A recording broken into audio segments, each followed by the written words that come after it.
Bueno, queridos amigos y amigas, estamos muy contentos hoy por muchos motivos. Primero porque esto es una fiesta de amistad y una fiesta donde los enemigos se han quedado en la puerta. Yo tengo mis enemigos, los cultivo mucho. Porque si ustedes cultivan los enemigos, quiere decir que ustedes no son muy importantes. Quedan unos cuantos todavía, uno de ellos desapareció hace poco. He venido aquí con un triple Juami, como dicen en los americanos. Primero es el día en que me entregan este premio maravilloso, que para mí significa mucho. Significa mucho por dos motivos. Primero porque viene de cubanos. Yo he recibido premios en todas partes del mundo. Y cuando recibo un premio de manos de cubanos, algo pasa en el alma que es distinto. Así que yo le agradezco mucho a Nacae esta enorme distinción que tendré siempre hasta que me desaparezca o sabe yo dónde vaya, muy presente. El segundo, Juami, es que es mi cumpleaños. Y como tengo 91, esos enemigos que todavía quedan están furiosos. Y a mí eso me parece estupendo. Y el tercero es la desaparición de ese querido colega, de ese angelical y maravilloso hombre que fundó un paraíso y que desgraciadamente para algunos todavía lloran, pero para otros muchos que estamos aquí presentes es un motivo de alegría. Yo siempre digo un poco como de paráfrasis, un poco sarcástica a mis amigos norteamericanos, le digo siempre, let me know and let you know that he was not my president.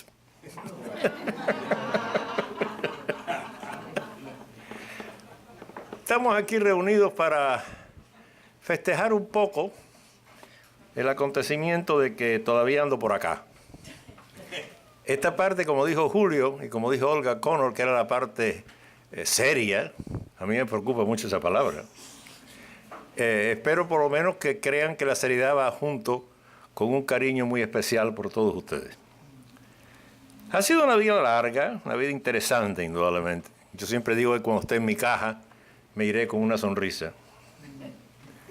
He visto mucho, bueno, malo, regular, de todo tipo de clases, de cosas, pero lo que siempre me llevo como recuerdo es que fui siempre fiel a lo que yo creía. Es decir, yo creía estéticamente en un camino para Cuba, que no era el popular. Créanme ustedes que aunque haga música clásica, como le dicen, o seria, o como sea, yo soy capaz de bailar también.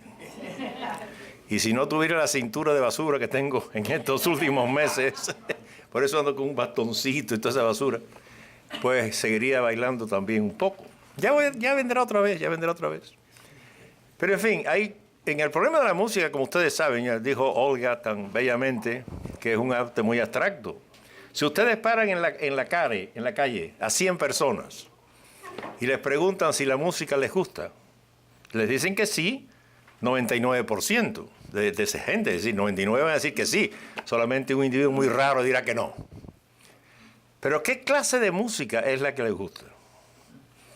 Les gustan los niveles precisamente bailables, que son muy agradables, pero que ahí se quedan.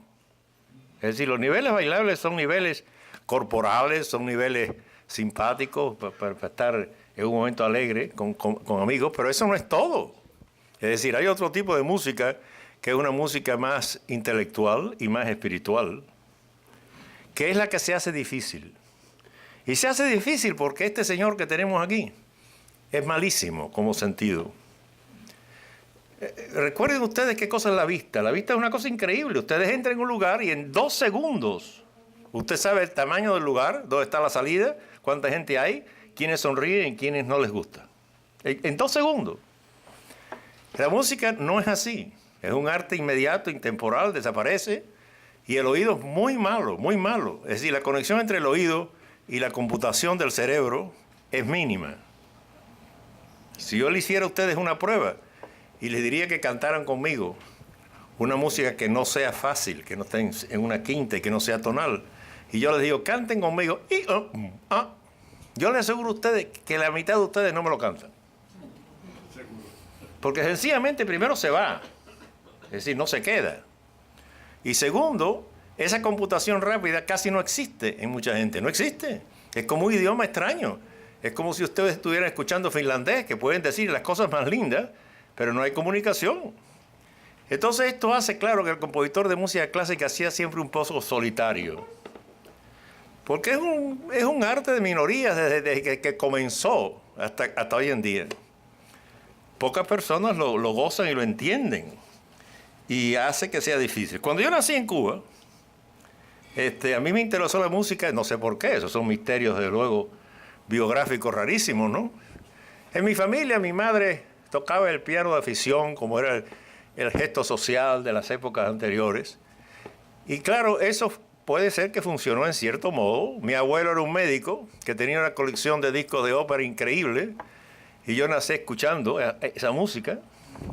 Cuando tenía 12 años, mi abuela, que era una mujer extraordinaria, la gran conspiradora para ayudarme a estudiar música, porque mi padre estaba horrorizado, se va a morir de hambre este hombre, ¿no? Y a los 12 años, me recuerdo, me fue a buscar un día al Colegio de La Salle, de los cuales hay muchos colegas aquí, con el chofer que teníamos, y me fue a buscar a la hora de almuerzo. Y me dijo, no vamos a almorzar en casa, vamos a ir a La Habana, al centro de La Habana, a buscar unos discos.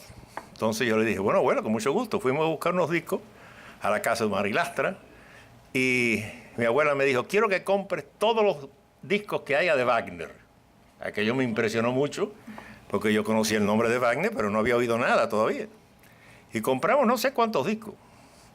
Y yo me despaché esa noche con Tristán y Isolda. Y aquello ya fue extraordinario, era una cosa, un mundo que se abría que era absolutamente mágico para mí. De ahí seguí con el asunto. Cuando tenía 14 años fue cuando vino el profesor Kramer vienés, empezó a enseñar las cosas y demás, me abrió otras puertas formidables. Mi padre le parecía aquello muy simpático hasta que yo lo tomé en serio. Cuando lo tomé en serio, el hombre temblaba. Yo me acuerdo que cuando me salí de La Salle, mi padre era ingeniero, y yo por complacerlo, se me ocurrió estudiar ingeniería. Imagínense ustedes, para que yo viniera como chino. Entonces estudié el primer año de ingeniería, lo detesté profundamente, aunque me quedó la disciplina, porque eso es lo interesante de todas las experiencias humanas, siempre queda algo positivo. Entonces dije, bueno, para complacer a esta familia, que me dejen tranquilo, voy a estudiar Derecho. Y estudié Derecho por la libre en 3 años. Lo detesté profundamente también. Y me acuerdo que yo tenía mis composiciones debajo de los libros de Derecho. Y mi padre llegaba y veía los libros de Derecho, estaba muy complacido.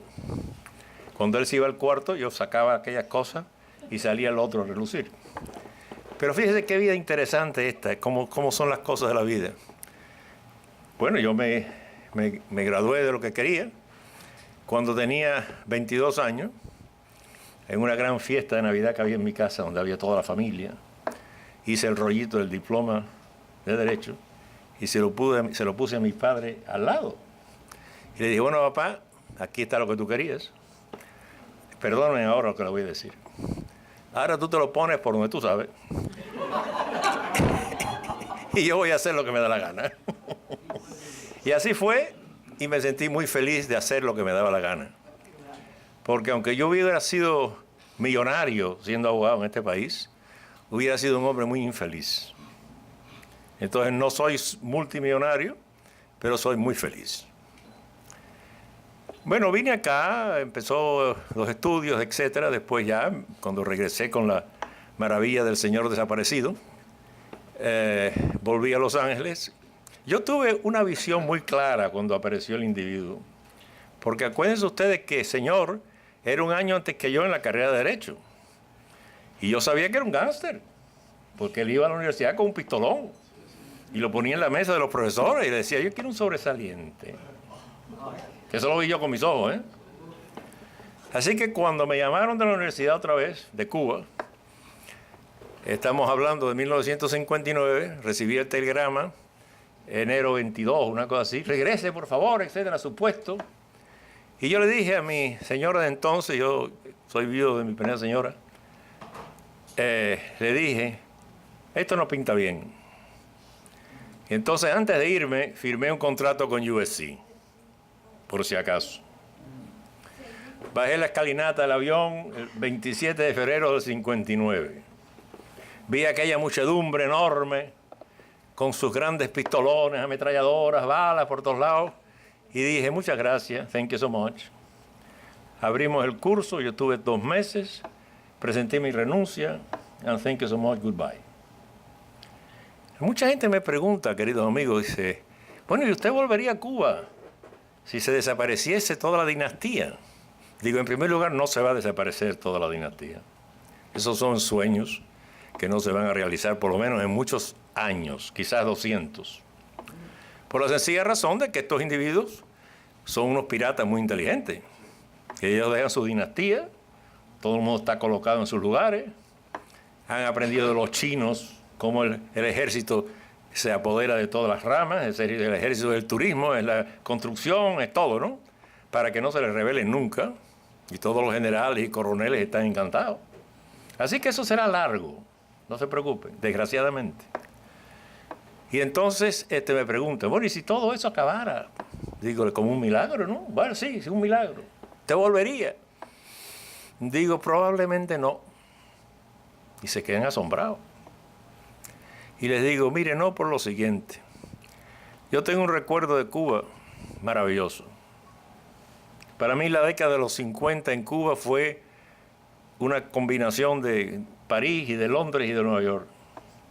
Yo viví eso, fue lo que fue. Y tengo un recuerdo del amante absolutamente espléndido. Y yo no quiero regresar y ver al amante sin dientes y con los senos limpiando el piso. Así que, con perdón de la anécdota, eso será por lo que probablemente no regrese. Porque no quiero que los recuerdos se enturbien. Bueno, la vida de uno sencillamente es la vida de un compositor, ha sido la vida de un compositor, como lo decimos de música clásica. En Cuba, la música clásica, de cuando yo empecé, cuando tenía yo 14 años, empecé a hacer una cosa un poco en serio, es una música de carácter nacionalista, es decir, la banderita y el himno continuamente.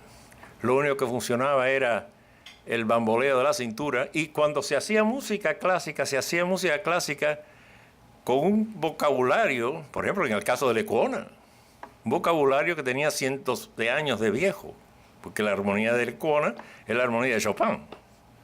Estamos hablando de un señor que en 100 y pico años después escribe como en aquella época. A mí eso no me interesaba.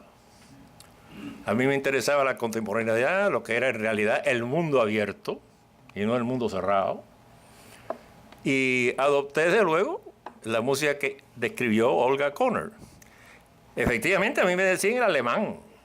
Me acusaban de antinacionalista, de antipatriota, toda una serie de cosas formidables que a mí me encantaban. Y yo me acerqué al mundo alemán por muchos motivos. Primero, porque era el mundo de la vanguardia en la música seria. Y segundo, porque era el mundo de la gran disciplina. De la gran disciplina estructural, filosófica, etc. Y todo eso fue mi formación en mis primeros años. Cuando yo disparé las primeras bombas creativas en La Habana, imagínese usted lo que era aquello. Era como un idioma que venía de Marte. ¿Y qué vamos a hacer? Era el idioma que yo quería adoptar. Me fui de Cuba, tuve el prestigio que tengo hoy en día, gracias a Dios. Y yo siempre creo que en el futuro de la historia cubana, pues se sabrá lo que uno hizo. Es decir, tendrá un lugar en donde la música del señor ese que se llamó de la Vega tuvo una importancia histórica y creativa que tendrá su lugar. Es interesante que en Cuba, fíjense ustedes, esto es muy interesante. En Cuba, yo no sé si ustedes saben, mi música estuvo proscrita, pero proscrita de verdad, ¿eh? Hasta hace unos 3 años. No se tocó jamás después que yo me fui. Toda una generación completa de personas desconocían mi nombre totalmente.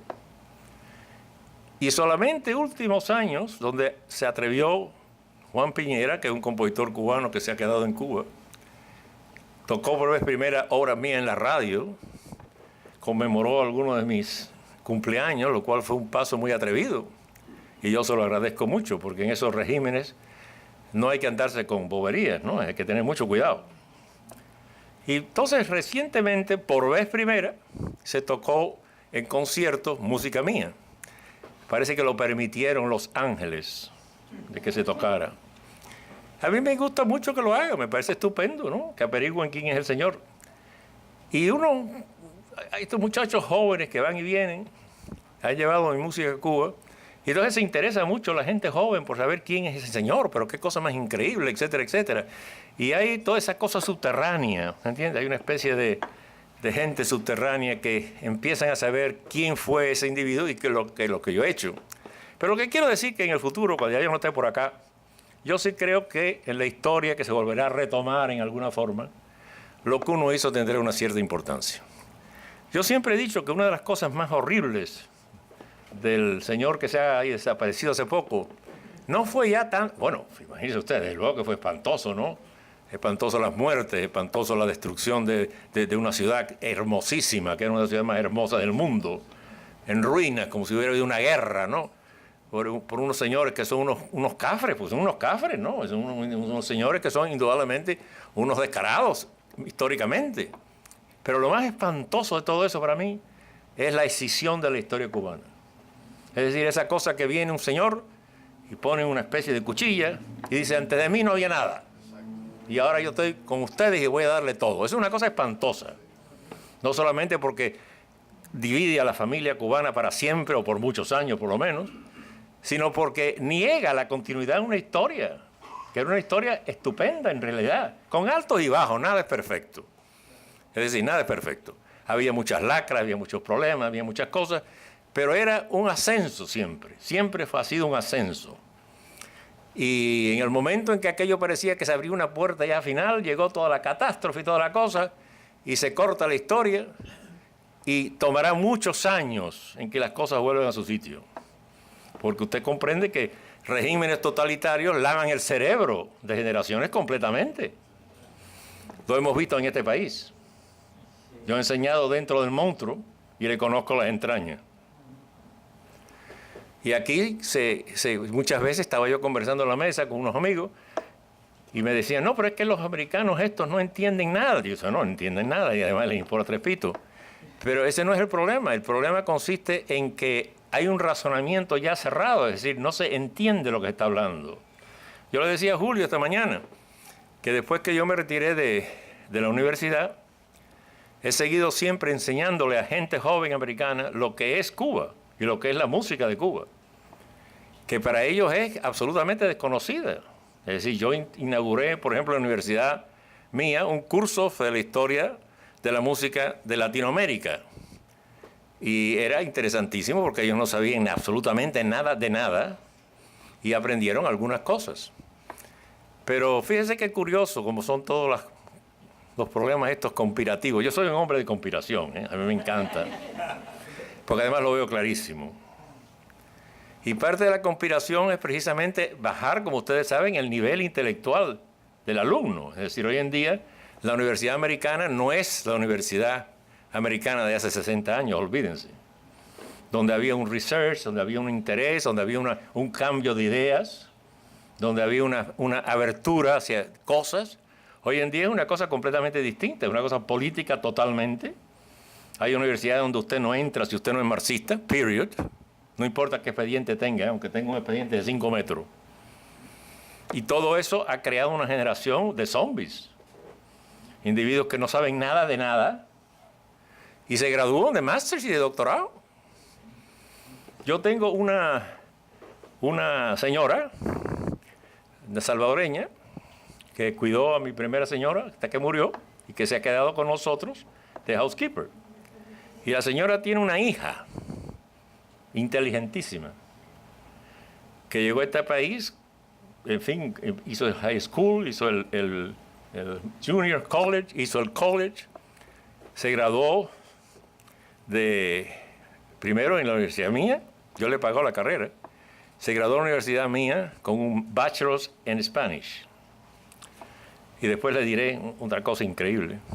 Y se termina ahora en diciembre un master's in Spanish. Le pregunté hace como 3 semanas, digo, ven acá, Xiomara, ¿qué cosa es lo que tú has aprendido? Me dijo don Aurelio, nada. Yo dije, ¿cómo nada? ¿No? Y me explicó. Ya yo le había preguntado en el Bachelor's, oigan esto, ¿eh? Esa muchacha vino a saber lo que era una novela española en el último semestre del Bachelor's. Todo lo demás era indoctrination, ¿no? Music of the barrio, the Guatemalan woman, you know, the music of the cholos in I don't know where. 3 unidades. You need, social work in a hospital of people for this. Esos eran los cursos. Y en el último semestre aprendió lo que era una novela española. Imagínese usted, ¿no? Y en el máster, que ha aprendido un poquito más, lo que aprende son cosas también superficiales, no hay ninguna profundidad de ningún tipo. Si yo me hubiera quedado en la universidad, yo salí de la universidad en el año 92, si yo me quedo, a mí me da un ataque al corazón. Pero seguro, ¿eh? No estaría aquí con ustedes. Porque yo vi desbaratarse delante de mí los programas, que cada vez eran menos y menos y menos académicos y menos académicos y menos académicos. Y yo he preguntado a través del país entero a colegas míos de Indiana, de Florida, de Nueva York, etcétera, y me dicen lo mismo. Lo que era la Universidad de Indiana, la escuela de música, que era una cosa extraordinaria, hoy en día es ya casi un high school. ¿Comprende? Entonces eso es el mundo académico norteamericano. Porque es parte de la conspiración. Es decir, es tener a los alumnos bien imbéciles para manejarlos como les da la gana y tenerlos como están todos brainwash, ¿no? Que le dicen a usted que la luz eléctrica es negra o cualquier cosa, ¿no? Bueno, vamos a hablar más de política. Ya ustedes saben bastante de eso. Sencillamente, la trayectoria ha sido larga, ha sido muy interesante. Gracias a Dios nunca fallé en mis principios, es decir, yo he hecho una carrera de compositor sin jamás hacer música comercial, a mí eso no me interesa. Yo no hago jingles para la televisión, sino creo otro cuarteto que entienden 5 locos y me parece estupendo. Y me he quedado fiel a lo que yo creía que eran los principios estéticos de mi vida. Como me he quedado fiel en el sentido político, Julio sabe de eso, y me he quedado fiel a los principios educativos también, porque para mí el enseñar es una de las cosas más hermosas que hay en el mundo. Es decir, pasarle a alguien algo que usted sepa, aunque sea de este tamaño o sea de este tamaño, es absolutamente maravilloso. Y es una de las grandes felicidades que uno se lleva. La abogacía se quedó en el diplomita y el entregar a otras juventudes lo que uno sabe ha sido lo que ha llenado mi vida. Este premio de Anacay ha sido muy importante por ese motivo, precisamente porque reconoce que uno hizo algo en ese campo y lo guardaré, como le decía, con gran cariño, primero por eso y segundo por venir de cubanos. Como me decían que yo era alemán, yo no sé casi alemán, creo que soy 10 palabras, ¿no? Como me decían que yo era alemán y que no era cubano, yo nunca fui cubano, yo era una apátrida, una cosa espantosa. Yo quiero despedirme aquí de esta tarde tan maravillosa, de esta noche, leyéndole un poema que yo escribí en Montevideo. Yo estaba de visita en Montevideo. A mí me pasan cosas raras. Yo estaba de visita en Montevideo y de pronto una tarde en que se había ido todo el mundo a un ensayo, yo me quedé solo en la casa que estaba de huésped, de un compositor uruguayo. Se me ocurrió de pronto, así, una cosa rara, ¿no?, sentarme y salió este poema de un tirón. Me pasó recientemente también. Estas son cosas secretas. Mi mujer es la que las sacó a relucir, ¿eh? Yo nunca he publicado un solo poema ni nada de eso. Es un misterio muy especial para mí. Pero ya entonces lo puse en algún programa. Digo, bueno, si lo publico en un programa, tendré yo que leer esto. Me ocurrió a mí recientemente una cosa parecida. Estaba yo sentado en mi oficina, contestando unas cartas, y de pronto me vino así, frente, aquella pintura de Salvador Dalí del Cristo de 1951, que es el Cristo de San Juan de la Cruz mirando hacia abajo. Y fui a mis libros, lo busqué enseguida, lo miré otra vez, y de pronto salió otro poema larguísimo sobre eso. Son cosas de esas interesantes. Lo mismo pasa con la música. La gente me pregunta, bueno, pero usted escribe música continuamente. Digo, no. Yo a veces me paso 6 meses sin escribir una sola bolita. Y de pronto sale todo en una semana. Parece ser que es una cuestión subconsciente que se va acrecentando. Es decir, hay distintos tipos de compositores. Por ejemplo, Stravinsky, que mencionaba Olga, era un compositor que todos los días escribía. Por la mañana contestaba las cartas y a las 2 de la tarde empezaba a componer hasta las 6. Y a las 6 comía y en fin, iba a casa de un amigo, lo que fuera. Yo nunca trabajé así. Es decir, mi trabajo, como le digo, era en esa forma esporádica, que es muy curiosa. Entonces, este poema que les voy a leer es un poco largo, tengan paciencia, mucha paciencia. Pero quiero que lo oigan para ver si ustedes creen que yo soy alemán o cubano. Voy a poner los otros lentes. No sé si aquí hay suficiente luz, veremos a ver. Si me trabo, lo dejaré.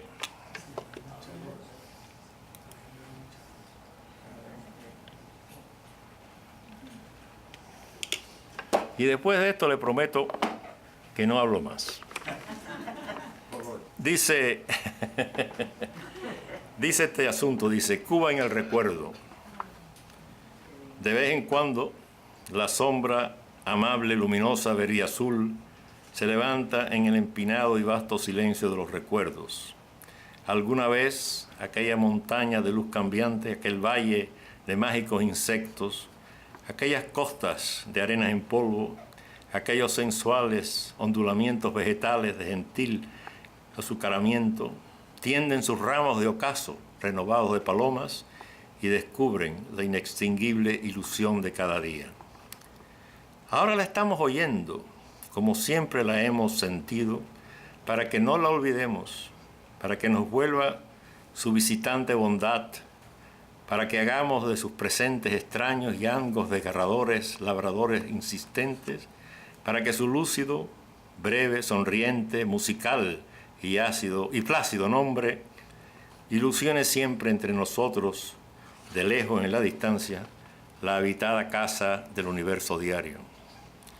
Hasta donde quiera que miramos está en permanencia la sonrisa de un aire que no tiene que ver con gritos inflamados, la risa innumerable más allá de pancartas y de teorías, los caracoles multicolores capaces de habitar árboles, los medios puntos de cristales gozosos, ajenos al ronroneo de micrófonos y volar de aviones, las cascadas amables, los ríos sencillos, las arenas transparentes, los olores de siempre, guayaba, jazmín, carbón de campo, tierra, Ave María, tierra mojada, lluvia imprevisible que canta el pavimento transformándolo en perfumes a cambio de suaves destacados de geometría de pueblos y de ciudades.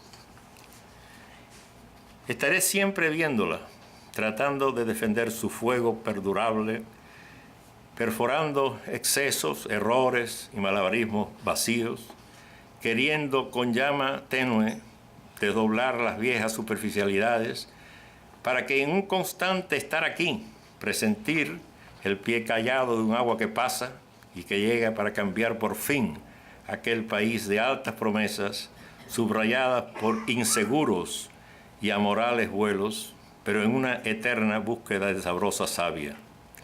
A veces se nos quiebra el perfil en una profunda tarde, pero se convierte el olvido de los recuerdos en enfumado torso, sentido con silencio, creyendo ver una vieja flor ya despejada quizás de aromas y oyendo solo un rugir permanente que lo borra todo, y a veces también nos parece que será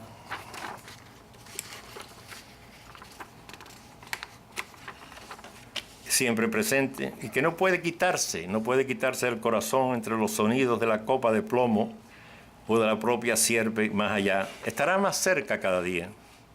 Su melancolía andará por tiempo en las palabras y hasta un día en que se pierdan en la trágica bibliografía los momentos mecánicos, las agresiones, las aventuras imperialistas en tierras ajenas, las mentiras continuas en enterrados credos, y así perdurará siempre en la casa, que es como una espuma que permanece siempre y que tenemos de nuevo en la cercanía lejana, mentalmente alegre, con inconfundibles sones de idioma cordialidad, con una capacidad de dotar su frescura a la pasajera presencia humana.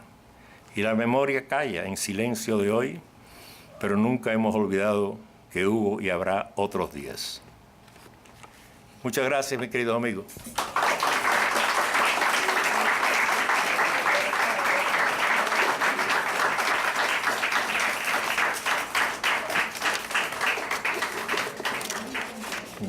Bueno, querido, el alemán se despide de ustedes.